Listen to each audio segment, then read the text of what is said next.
The next step to becoming a very all-rounded basketball player is shooting.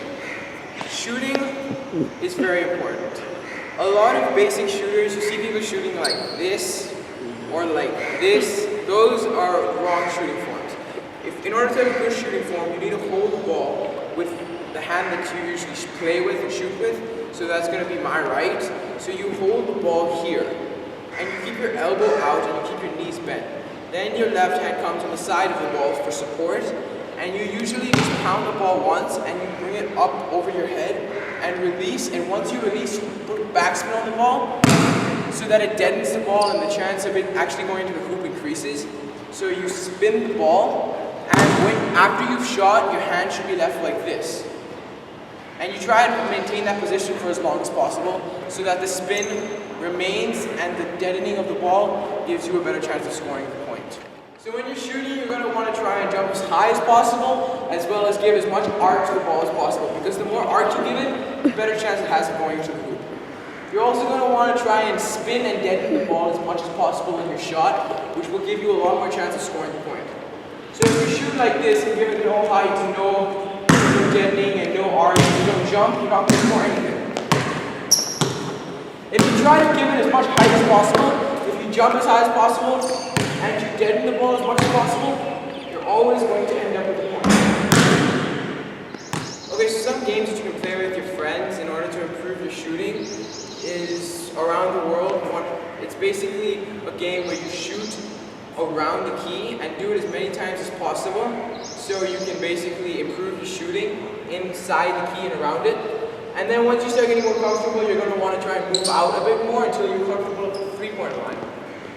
So from here, you'd want to try and shoot it off the backboard, and as you can see, like the corner of the square, you want to try and hit it there, the top corner. So you just shoot it like that, and then most of the time you'd score it in the right place.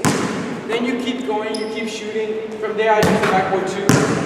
Then you keep shooting until you miss, and then once you miss, it's your friend's turn. And from different areas, you can try different shots, and you may feel comfortable with one shot as opposed to the other. Yeah, you just keep shooting until you miss, and you try and repeat this game as much as possible, and your shooting is guaranteed to improve. The next type of shot in basketball is a free throw. This usually happens when you're attacking the hoop inside the key, and you take a shot and you get fouled. So if you're taking a shot and your arm gets hit, you're going to get 2 free throws. But if you score the points, you get both the points plus 1 free throw shot. And also, if you're on the 3-point line and you're taking a shot, if you score the point, you get all 3 points plus a free throw. But if you miss the shot and you get fouled, then you'll just get 3 free throws. So when you're taking a free throw, you're going to want to have your own thing, where you basically do something or repeat a bounce or something that you remember, and you do before every free throw. This helps your consistency in shots. So for example, for me, I pound the ball really hard twice, take it in my hands, bend my knees, come up, and take the shot. It's required for everyone to bend their knees because on free throws you're not allowed to jump. Otherwise it's considered a foul. So you basically just bend your knees and then you pick yourself up and shoot the ball without jumping. So I pound the ball twice, I do this, bend my knees, take the shot, and score it.